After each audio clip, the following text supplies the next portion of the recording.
C'est obligé, hein, c'est obligé.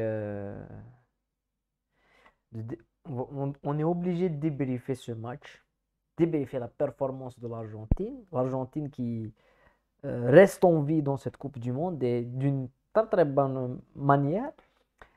Donc, Azul Flaoun, bonsoir à tous, j'espère que vous allez bien. On va débriefer un petit peu la victoire de l'Argentine face au Mexique.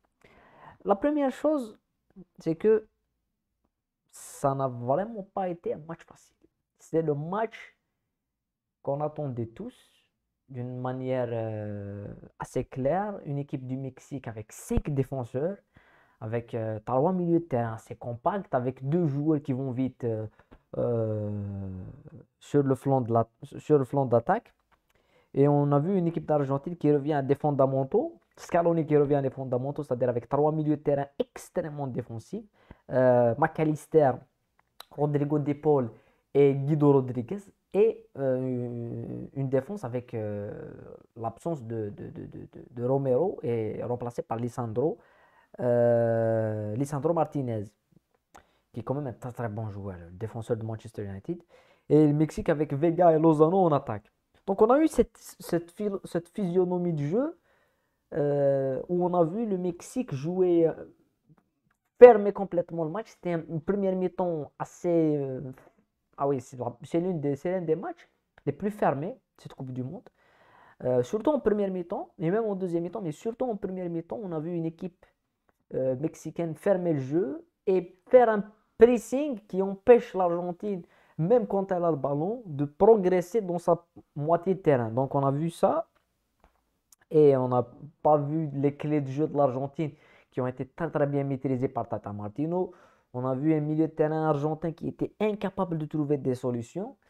Et c'est ce qui nous a donné un petit peu cette performance et cette vision globale d'un match extrêmement fermé et un match assez médiocre et assez, même pas d'un point de vue du niveau, mais d'un point de vue d'occasion. On n'a vraiment pas eu d'occasion des deux équipes durant toute la première mi-temps. Et là, il y a quelque chose qui s'appelle Messi. Euh, Ce soir, comme depuis, je pense, plus de 16 ans, qu'on connaît Messi. Et Messi, c'est quoi? C'est ça la question qu'on se pose. Au-delà du débat pour savoir si Messi c'est le meilleur joueur de l'histoire, au-delà du débat, si on dépasse ça, on doit poser la question, Messi c'est quoi? Messi c'est un joueur que si tu lui laisses cette liberté, il te tue. C'est ce qui résume dans des déclarations dans beaucoup d'entraîneurs, Mourinho qui dit Messi en un contre un, t'es mort. Et Messi, il n'a pas touché le ballon dans la zone de jeu. On va dire dans le dernier tiers du terrain, il n'a vraiment pas touché le ballon avant le but. Il n'a vraiment pas touché le ballon. Et les Mexicains, et c'est ce qu'a fait l'Arabie Saoudite, c'est ce que font tous les clubs, c'est-à-dire mettre une cage autour de ce joueur pour l'empêcher de toucher le ballon. Il ne faut pas qu'il touche le ballon dans cette zone. Il ne faut vraiment pas qu'il touche le ballon ou qu'il fasse un contrôle. Il ne faut pas que le ballon arrive à Messi.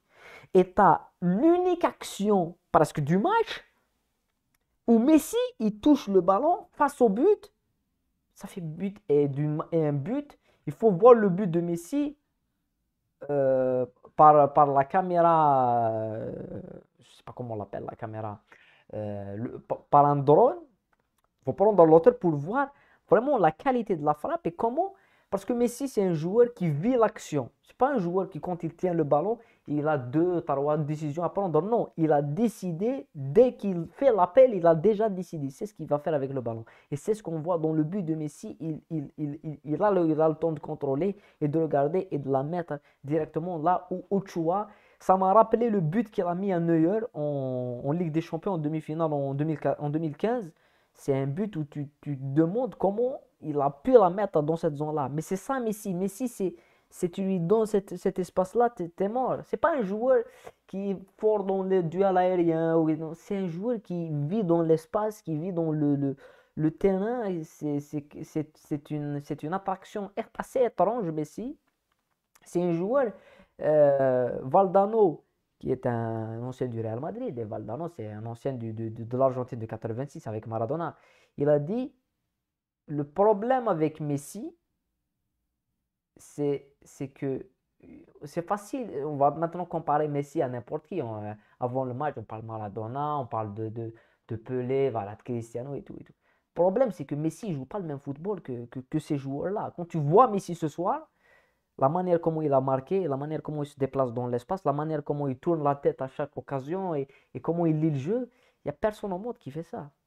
Il n'y a personne au monde qui a fait ça dans le football. C'est quand même une attraction bizarre, comme je dis. Quand Messi va arrêter, on va trouver que c'est pas vraiment, il n'y avait pas vraiment quelqu'un qu'on peut mettre comme ça dans un prisme et dire ils ont le même profil, ils ont peut-être le même profil dans une certaine conduite de balle, mais dans la manière comment le joueur lit le jeu et comment il voit le terrain et sa vision panoramique, c'est quelque chose d'exceptionnel. Donc Messi, il marque son but, il relance l'Argentine et là, tu as le changement tactique qui a fait que l'Argentine a pu se calquer au système du Mexique. C'est qu'on a vu une équipe du Mexique qui est rentrée avec un bloc extrêmement bas, avec 5 joueurs, avec 3 joueurs du milieu, avec 2 joueurs qui peuvent aller chercher la profondeur. Et tu as un Mexique qui encaisse un but. Donc un Mexique qui doit se découvrir avec des changements. Ce qui est surprenant, c'est la sortie de Lozano. Mais tu as une équipe de l'Argentine directement qui fait des changements avec la sortie de Di Maria et la sortie de Guido Rodriguez. Et la rentrée de 2 milieux de terrain avec Enzo Fernandez qui va marquer un bijou exceptionnel. Et la rentrée avant le but je me rappelle plus de l'attaquant, mais c'est l'attaquant de Manchester City, Alvarez, Julien Alvarez, qui a fait un match exceptionnel. C'est vraiment un joueur qui ramène une autre solution que Martinez, qui n'est pas un joueur de contrôle, mais voilà, Martinez et Alvarez, il est plus percutant. Donc, tu as une équipe d'Argentine qui revient avec 4 joueurs défensifs et qui ferme complètement le jeu et qui va procéder à la contre-attaque. Et l'Argentine, la puissance de l'Argentine, c'est ce système-là, c'est cette capacité à défendre bas en 4-4-2, même en 4-5-1. C'est ce qui a fait la force en Copa América, c'est ce qui a fait la force face au Brésil. C'est une équipe qui préfère souffrir, qui aime souffrir, et c'est peut-être ça la puissance de l'Argentine. Mais après, tout ça est venu grâce à Lionel Messi qui a débloqué le match et qui a permis à cette équipe d'Argentine de rentrer dans ce plan de jeu-là, un plan commandos, fermer le jeu et dans les dernières minutes, pouvoir ramener un deuxième but qui clôt un petit peu le match et qui permet à l'Argentine de respirer et de rester en vie dans cette Coupe du Monde parce que, comme on le dit et comme on le répète, une Coupe du Monde sans Messi, c'est quand même compliqué. Donc voilà, on a ce match référence pour l'Argentine. Après, est-ce qu'ils vont reconfirmer ça face à la Pologne au prochain match, un autre match, une autre finale pour l'Argentine?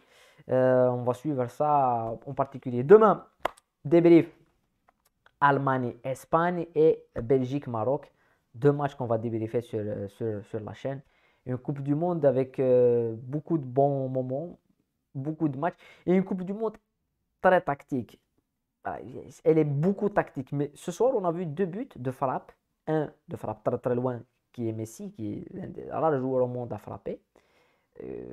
Parce que tous les joueurs, on a vu le Mexique, ils ont tenu le ballon après le but de Messi.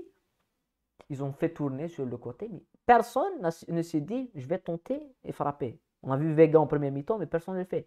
Et là, c'est une Coupe du Monde et un football, comme on l'a dit, trop étudié, trop méthodique et trop tactique. Et là, on a vu quand même 2 équipes qui se sont un petit peu échangé les rôles. Hein. Mexique en défense, puis en deuxième mi-temps, l'Argentine, après le but, a défendu. Mais bon, c'est quand même un très très bon match, un très bon match de haut niveau tactique. Quand même, c'est ce qui se fait de mieux. Si on a vu ce soir, tactiquement, avec le match, il y a 2 matchs qui sont un petit peu du même niveau. Euh, je mettrais en premier lieu Brésil-Serbie, qui est un match d'une intensité, une tactique exceptionnelle. Et les 4 fantastiques du Brésil, ils sont un petit peu. C'est du très très haut niveau.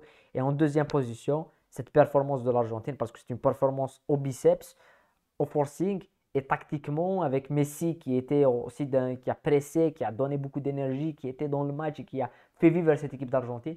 Donc voilà. On se retrouve bientôt pour d'autres débriefs. Prenez soin de vous. À bientôt.